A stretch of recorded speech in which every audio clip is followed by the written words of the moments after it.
Hey everyone, it's Michelle here with the Beet Goes On Podcast, and we have my dear friend Averil on, and she's the owner of JW Salon. She's so much more than that though. She comes in and gets spray tan at Beet Tan, and when she walks in, I immediately smile. Her presence is she's just such a joyful person, but also on top of that, we're very like-minded, and we use our time together to usually empower or get vulnerable or hug or whatever, make the other feel better. And we vibe on that aspect so very hard. So I thought I wanted her. I get so much out of having her around for the little bit of time. It only takes about 15 minutes to get spray tan, so it's usually little bitty time. But she just leaves me feeling fresh and better, and that's why I wanted to have her on the show, is because I know that she'll do that for you guys too. So I'll let you take it away and introduce yourself. Thank you. Mm-hmm. Well, hey guys, my name is Averil, like Michelle said, and I own JW Salon, which is in downtown historic Savannah, which is such a beautiful place to have a space. And I'm just as equally enamored with you, Michelle, because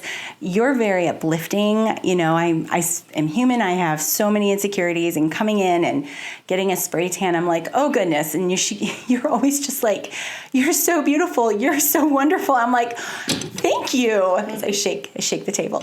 I'm going to use my hands, and we're going to get all jazzy with it. I like it. We both are handsy, so I'm like holding my knee because otherwise no one will be able to hear anything, because we're both very handsy when we talk. We have a lot of similarities. I've never done this, so I just shook the table, and now I'm going to hold my hands. Oh, you're good. It's okay. People will understand. Right. We're all human here. The one thing that we vibe on together specifically is leadership. Mm-hmm.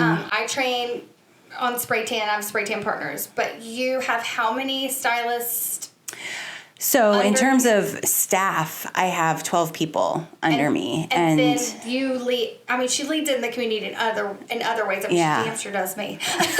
But I really want you to talk about what leadership means to you, because I know that we share that passion. Yes, it's a huge culture, is a huge passion of mine. And I did not realize that one of the main aspects of culture when you're an owner is to lead. And so that was kind of scary.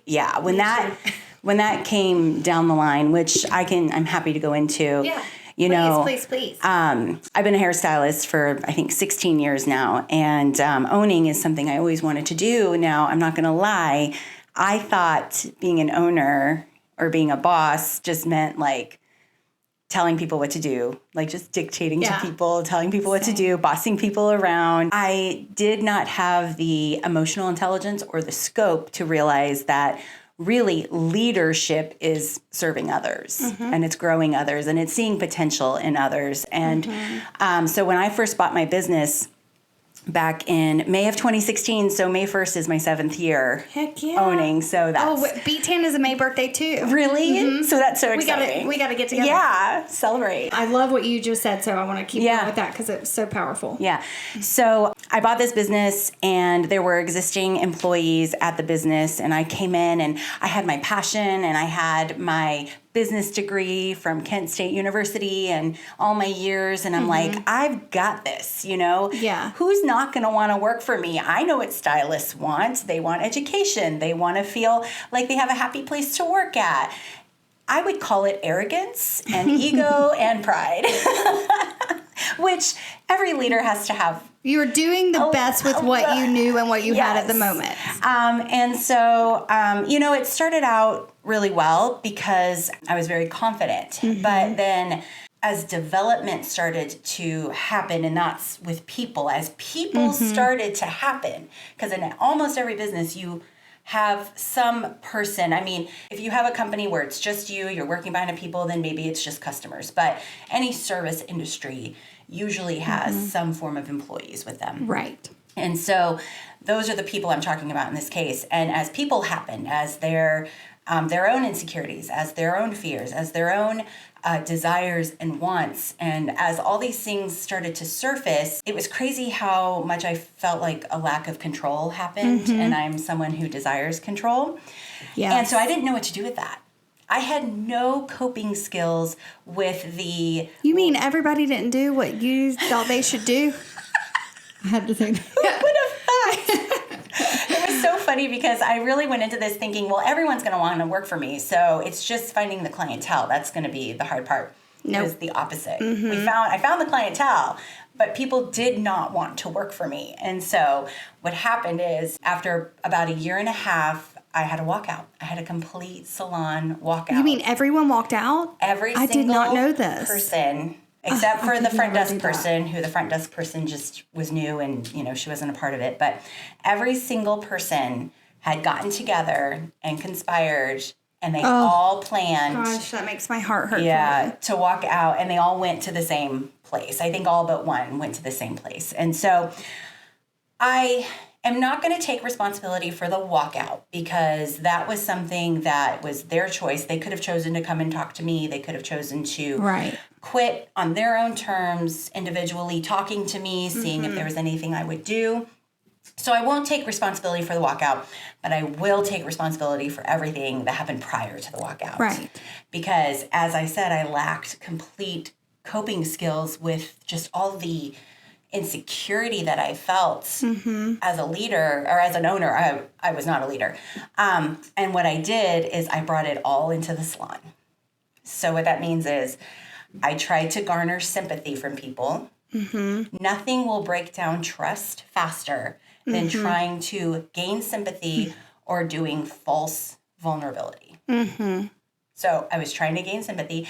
I would say things like, well, who knows if we're going to even make it till Christmas? Who says things like that? But you were broken. And honestly, I thought that would rally the team. So it just shows, guys, listen, leadership is a skill. You can be wherever you're at today and you can grow and you can get better at it. Thank you so much for telling. I didn't even know that. Yeah. I honestly have never heard anything negative about you. So that's nice. Yeah. Thank you. And nor have I experienced anything negative. So, my perspective has been so positive. But I think you get what you put out. And I have had, since I've met you, I too have had very trouble sometimes in the business prior. Yeah. But when I'm around you, I have positivity, so I think we just kind of ping that off of each other, with our relationship. But and you're not alone. Exactly. Like you're not alone, and you're not alone, and I think I felt completely alone. Well, I didn't feel like I deserved to be an owner, and that comes from my childhood and the way I was raised, and then I carry that into adulthood. I can release that. We were together Thursday night, and I was around her team, and her team loves her, and is very supportive. So how did you get from such a rough place as a new business owner and not as a strong leader to a position of a strong leader in the community and in your business? That's a really great question. And so the way that I got to where I am today is that I looked at myself. So I had a choice. And I won't lie, I cried every day for 6 weeks after the walkout. I never felt more broken than I did in that moment. Yeah. And it was very sad. I don't like to use this word anymore, but I'm a Christian, but not like what people know of American Christian. Right. I have faith in God and Jesus Christ. And I literally just was like, I am dust right now. So God, surrendered. You have to make something of me. And every day I'm like, I just want to file for bankruptcy. I just want to file for bankruptcy. Because I still owed on the business. And you wanted to give up. I wanted to give up. And every day my husband's like, I just don't think it's time. I don't think it's time. And I'm so thankful for him and for his ability to sit with me as I'm just crying. There's nothing you can say. There's nothing you can do. I have an incredibly, my pastor, but my friend, I called him up and he came and he was just with us, and he didn't tell me everything was going to be okay. I didn't know if everything was going to be okay, but every day I made it through and I did not give up. My clients still showed up. Now, it was really brave of you to just surrender that control, which is what I struggle with too. But when you prayed, you just surrendered that control and said, I can't do it. I need some help. And that no matter what your higher power is or where you are connecting spiritually and knowing that you don't have to have it all figured out. Well, and that's what I'll tell you guys. No leader has it all figured out. We aren't leaders because we have it all figured out. We're leaders because we see potential in other people and their ideas, and we have the courage to develop it. And so that's from Brene Brown. That's not from me. Yeah, and I love that I'm also reading right now, like my go-to right now is Gabrielle Bernstein. I love her. I'll have to write that name down. I try to write names of all. I love her. I've got 6 of her books on my desk. I'll give you one. But but I love that we can read something and it hit us and then share it. And that's why I have this podcast, because it's a platform to share, all of it. It's not my words. And that's the beauty of sharing and caring and being vulnerable, is we can take something so awful and make it beautiful and put it out there. And that's what you did in this whole scenario. And I was with her staff on Thursday, and they adore her. Well, I adore them. They are such good energy, and that's a reflection of you. And that's the reflection of our hard work. So one thing I've learned with hiring is I look for people who are coachable and self-aware. And I pretty much can see it within about 6 weeks if someone is or not, because there's some hard conversation that has to be had when you're a new employee. You're learning, you're growing. Right. And you have to be in alignment with you have to be, exactly. And so every single person on my team is self-aware and is coachable. And I don't shy away from hard conversations. And going into a hard conversation, you're not going to know how that conversation is going to end. But what I choose to do is to look at that person and believe the very best in them, go into the hard conversation with whatever I know to be true, and then listen. And listen to them and listen to what they're saying, who they are. And then we just keep developing that communication, and we walk through it together. And then when you come out the other side, you're stronger. So this is a group of people who have walked through so many hard conversations, because you can't run a business without hard conversations. Like it's impossible. There is something that's going to happen. Right. And each one of them is willing to sit down and say, okay, here's what's going on. Here's what the facts are. And the facts are the emotions are a part of the facts. What people are feeling is valid and should not be disregarded. If you disregard, then you're disregarding the humanness. And that is a women-owned business, right there, buddy. Well, and it really is. It's. Yeah. I mean, I'm no man, but I've worked in a man's world. And now being a female business owner, emotions are just as equal as the facts for me. These are people's lives, livelihood. They are with me when they are not with their family. They are doing stuff for my company when they are not doing stuff with their kids, with their dogs. I'm a dog lover. Yeah. And that is I take that very seriously. And so, you bring up a man's world. Like, sadly, we're all trying to rise up in a man's world. I could speak on that for hours. Yeah. Same. This is why I love you. But what we're talking about is toxic masculinity. And so there are so many men out there who are leaders. They do lead their employees. They do pour in. They do see the potential and grow it. They do speak with emotional intelligence. They do. And, as someone who does that, you're not going to be in the limelight. So we don't always see them. What we see are the people who don't act that way, because it's so harmful and louder. It's louder, and it's so harmful to our communities and to our country and to our world and to our cultures, that we see it because it's breaking people. And so when Beet started to grow, and I think this is just something, since you're so vulnerable, I'll throw something out there. As a single woman, when the business started to take off and I got in the dating world, I was in the dating world. I've been in the dating world, but when the business started to get bigger and people started to notice me and recognize the brand and the business I was building, I had imposter syndrome, I guess that's what they call it. And I quickly kind of latched onto a successful man in the community. And this wasn't my last boyfriend. This was the boyfriend prior to that. It wasn't their fault. I latched onto them because I felt people would take me seriously standing beside this man because I went from bartender to business owner. I put myself in a position where I was not in love. I was not in alignment. And I was not connected to this man. In fact, my friends were like, who the hell are you right now? Then I still didn't know I was doing that. I did it again. Now, this man I think I very much loved, but I still was out of alignment. And a part of me choosing him was I felt like somebody. And now I'll be damned, I feel like I am healing myself and spending time with myself. And I deserve to take credit for what the hell I've built. And I don't need some man beside me for this community to make me feel like I'm good enough. But there was some weird...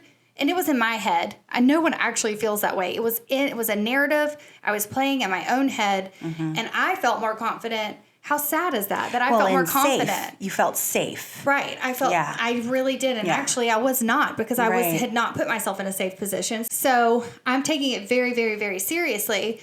So what I did do, and we'll go into what we did Thursday night, I signed up for everything. I was like, I'm not saying no. I'm going to give back to my community. I am good enough. I'm going to show up in the community. I'm going to show up for my employees. I'm going to show up. I'm going to start a podcast. I'm going to speak to the world. I'm going to give people a voice. I'm going to do Dancing with the Stars for the Alzheimer's Association. I'm doing this all.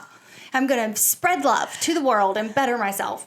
And I'll be damned, it worked, but I'm tired. And so Averil and I had a conversation because Averil actually won Dancing with the... So I'm doing Dancing with the Stars for Alzheimer's May 20th of this year, 2023. She did Dancing with the Stars for CASA. Yes, for Savannah CASA, which is one of the most important it really is nonprofits out there. So go ahead and just Google Savannah CASA and go ahead and get yourself involved in that. Yes. I am. I'm going to start volunteering and...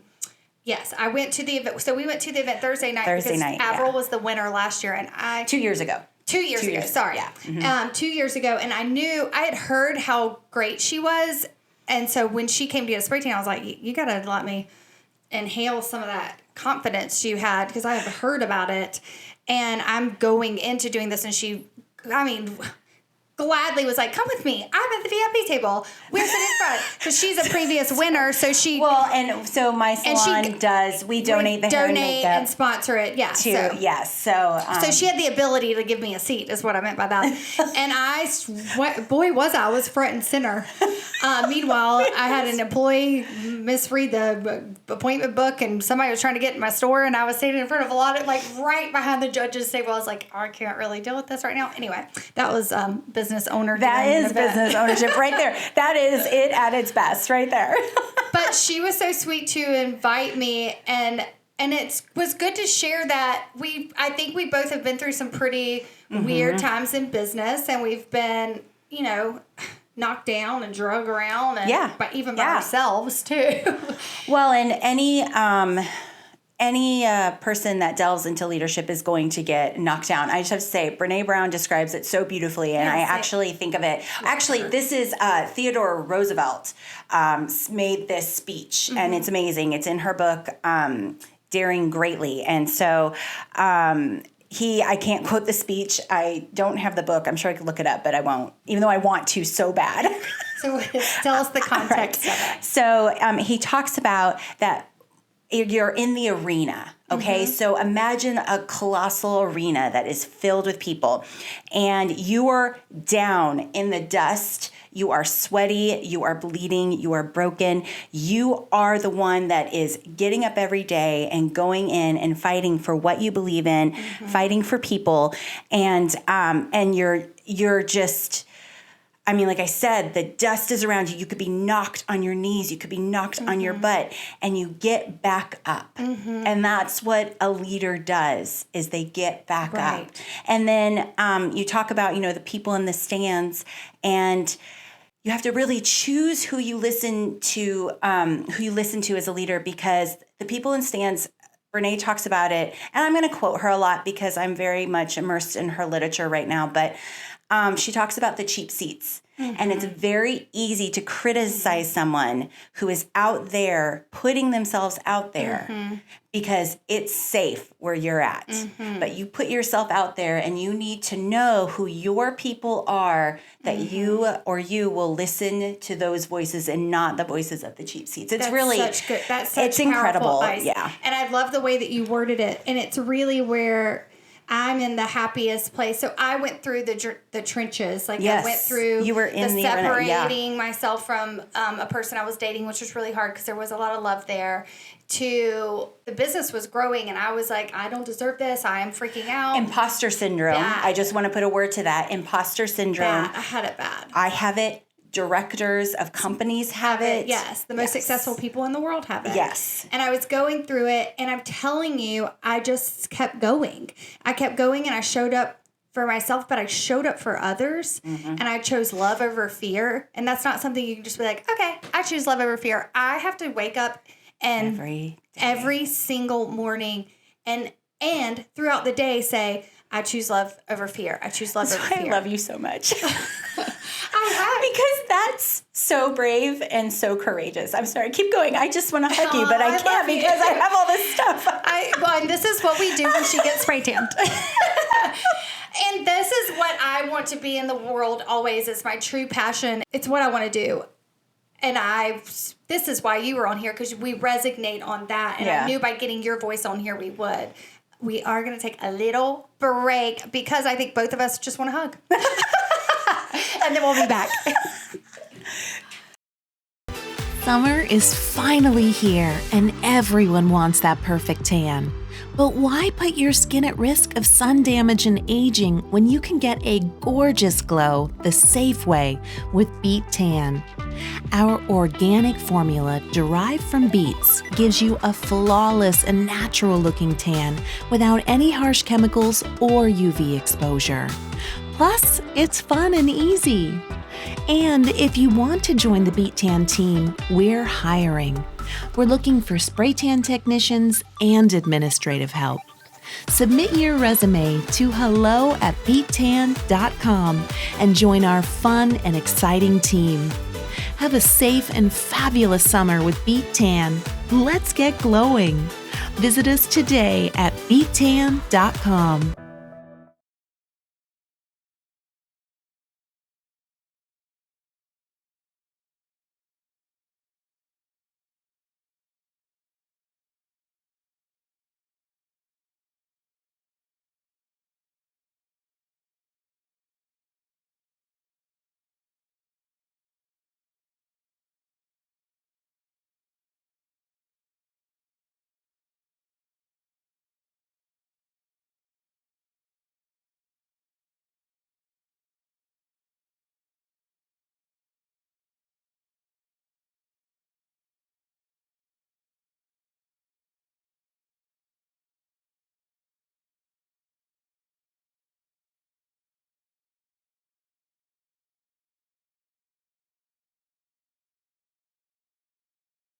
Dancers, sometimes they dance by themselves, sometimes they dance with like one or two friends, but it's really about dancing and it's about kind of stretching yourself to learn something new, but then you also raise money for this organization. And I know you're doing it for Alzheimer's, but I can't wait to see you in your moment on stage being who you are, just doing it in dance form. Yes, and the people that are showing up, I think what's really touched me is all the people in my community and in my company that have really shown up for me. When I did my first fundraising event, it was a bingo game. There were so many people there. They were sitting on the floor. And That's so cool. I was trying to call so bingo inspiring. and I was teary-eyed, but also in shock because I was like, B12. People were still walking in, and I was like, what the heck? So were you just as touched by the people who showed up with the fundraising as they did? I was. Party? I had so many people that showed up for me. I didn't raise quite as much money as you have, though. And I think I got really scared to put myself out there. Yeah, I was and scared. so that was, it was so scary for me. I definitely could have done more. And I love hearing how you're doing it. I hope to dance again. And I just want to You should do the one for Alzheimer's, and I should do the one for that. Right? I'm so inspired about how you said you're saying yes to everything. That is one area that I definitely lack in, is that I kind of cocoon myself in my salon and with my employees, that I am just now starting to kind of put feelers out into the community. And it's very scary. It's very intimidating. And so I'm really like, you know, you help encourage me, and then, you know, my husband helps encourage me, my team helps encourage me. Like, there's so many people that do encourage. It's like, it's so much more than dancing. It is. It's so much more. But when you say you're tired, that's my fear. My fear is being tired. Yeah. And then, like what you said earlier, you just keep getting up and showing up. And I don't know, we're really resilient people if you just allow yourself to be resilient. And I will say, from my very traumatic childhood, I lost my dad really young. I have a very resilient, I can bounce back. I had 5 stepdads. I lost my dad tragically in a car accident. My mom was pregnant with my sister when he died. Oh my gosh. And I was 3. And so I think that resilience, you know, I'm learning where to put it. Yeah. Where before I would put myself in, I would stay in relationships or friendships or say yes to the wrong things, and that resilience was not used in the right direction. Why not use it for giving back to my community by giving people a voice on a platform like this? And I'm also really silly and funny. So through all of this self-work, I just have to say this, through all of this self-work I'm doing, I just want to be stupid again. I love that you say that, because I'm silly and goofy so too. Heavy. It's been a little heavy, and I found myself out the other night, and it was Thursday night, the thing, and I was like, everything was like touching me. I was so emotional. I was like, all right, girl, you got to start freaking laughing again. Because everything, I just wanted to hug everyone. I'm like, oh my gosh, am I turning into Jesus? Like, because everything was just so, I was so present with what everyone was saying and feeling, which is really beautiful. Yes. And then I got home and I was a little exhausted. Oh, it's emotional exhaustion for sure, and physical exhaustion. Yeah. So I'm like, I we just want danced to be too. Silly and have fun. The podcast I did before this is with my friend Emily. We're drinking tequila because I quit drinking for 60 days. And I was like, you know what? Let's just drink and talk about not drinking. Let's just be silly. So I think with everything that we're doing, and we have to, and you do a good job of that. She doesn't drink at all, and she is full of laughter and fun and joy. And so that's what I got out of Thursday night, just watching you dance and be so silly without any help. So, I mean, at all. Like, you were so fun and joyful to be around. I had a blast. I had so much fun. If you want to see how silly I am, go on my Instagram, Averil Hull, and I just posted a video of me singing with the music. I love it. She's the best. Well, you know, my fear is being tired, because I'm afraid when I'm tired, I won't be able to cope with the things I have to cope with daily. And so it's funny, I am silly and goofy as well. So I'm very serious, but then I'm also very silly and very goofy. I love to laugh. Laughing is my favorite. And you have a great one. Thank you. And so I want to get on Instagram more, and I want to start getting myself out there. Put that energy out there. Yeah. But I don't know how. I don't know how to be goofy on Instagram yet. So that's something I think don't think about it. Right. I think it'll come more natural to you. Of all people, I think man, you know what book you need to read? What? Tell me. Steve Harvey Jump. It just says do it. I love that man. Like, I'm really into reading female books, but Steve Harvey just does something to my soul. I love that man. No, I love that. Not in like a sexual way. Sorry, Steve Harvey. But, I don't think he'll mind. I don't. But like, he really like speaks to I like the way he speaks, and his book, I'm reading one of his success, Think Like Success Now, but I read Jump, and it's a really good book for it sounds like I need to read it. doing it. And I think even something as simple as like being funny on social media, I think you wouldn't, I mean, when I'm silly on social media, people are always like, girl, look at you being you. Like, people appreciate me being an idiot. And I actually appreciate me being an idiot, too. Well, and you're not being an idiot. You're being joyful and you're loving life and you're expressing like your inner joyness with your soul. It's so imperfections. beautiful. Like I can no human make is mistakes. Perfect. Yes. And I can talk about them on social media. And that's so cool. Yeah. I mean, I think that's so cool because whatever mistake you made, there's thousands of people out there that have made the same mistake. And we all feel like we're alone in our mistakes. Okay, so let's go back now that we're wrapping up and coming to the end of this wonderful episode and interview. I don't feel like it was an interview at all. It's just a conversation I always have with you. Right. Also, we just happen to have microphones. It's always wonderful. I want to go back to the original. You gave such a wonderful, vulnerable story about your business and something that happened to you that not a lot of people would have the courage to say, on a podcast or to anyone. Let's go back to that and talk a little bit more about the other side of that experience. Yeah. Once you dealt with everything you needed to deal with and, what led to becoming, what happened to led to this great leader sitting with to where I am today, which I still have. I will be growing every day for the rest of my life. I still had, I hired immediately and I was still hiring the wrong person. And it's like, I knew it now though. I recognized that they weren't the right people. And so I started to delve into that. And then finally it's like, I got one good person who was really strong and could help me be more strong in that moment. And then I got another good person. And then I got another good person. And then I got a not so great person. But then this time, instead of, when I had these fears and insecurities, I would go home and I would think about them and I would put words to them and I would try and read something on them. I would not just push them down or push them away. And it's not like anything's wrong with you or them. It's just out of an alignment. They're not in alignment with what you desire for your business. I just hit my face on the mic, but that's okay. I did it earlier. Yeah, we just can't not do it. Yeah, and sometimes people don't like it, and it's like no one has to walk away with guns ablazing.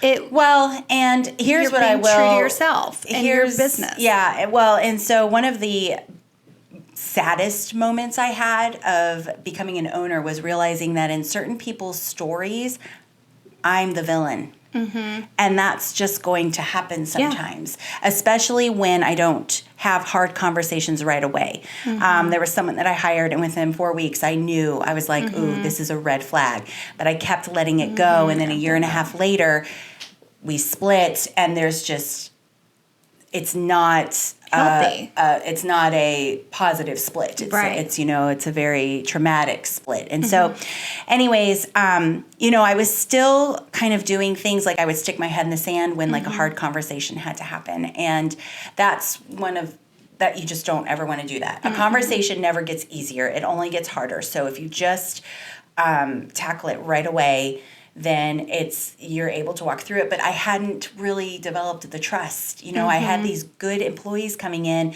but I didn't know how to be vulnerable and build trust. And so that's what I have been working on slowly. And then I was introduced to Brene Brown's work, and I have a book over here. That's why I'm pointing over here. But I was introduced to her work, and her work is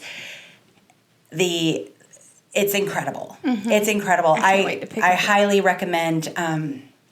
I think every owner needs to read Dare to Lead. You'll be blown away.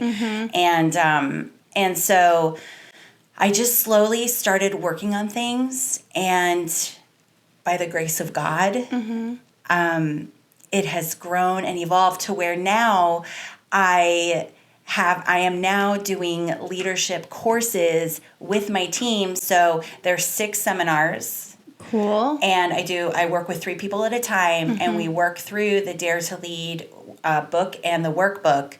And it's been life-giving for not just me, but for my team. And I'm also seeing the way my team is growing in their lives.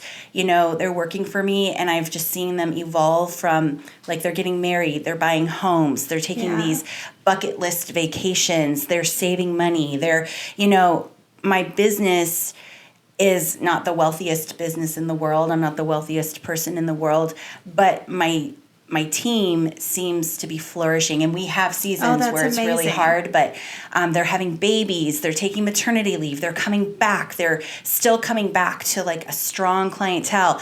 My goal is to have employees, stylists behind the chair working 32 to 34 hours a week, making six figures, and that is happening. That's amazing. Yeah, and it's because they are working smarter, not harder. Mm-hmm. They are coachable. We have one-on-one meetings every month. Love that. I have team meetings every month. I have a business coach. I have a finance coach. I have a therapist.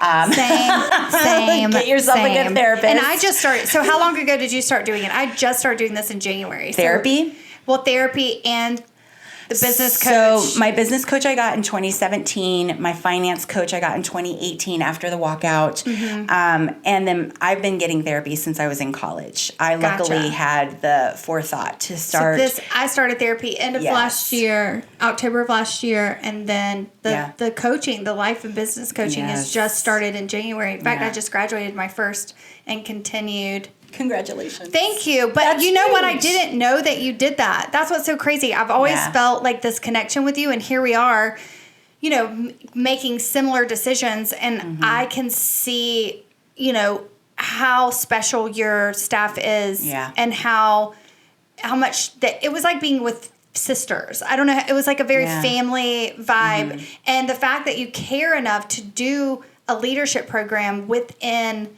the business is amazing. I've been sharing things like crazy, and my team's getting closer and closer. And, you know, I mentor these business owners, these spray tan gals that have their own women that have their own business, and I take it very, very seriously. Yes. So that's where, you know, as we close, that's where Averil and I, that's where we connect. That's where we align. And that's why I wanted to have her on. And I want to have her on again because I know there's so much more to be said. Yeah. And I do know from past guests that will listen to it and then be like, man, I wish I would have said that. Right. So when you do listen to it, take it. And then anyone out there who has more questions or was touched by this, please DM me or Averil. Mine is Beet Goes On Podcast on Instagram. And then what's yours? Mine is Averil Hull. It's just V as in Victor, ERILHULL.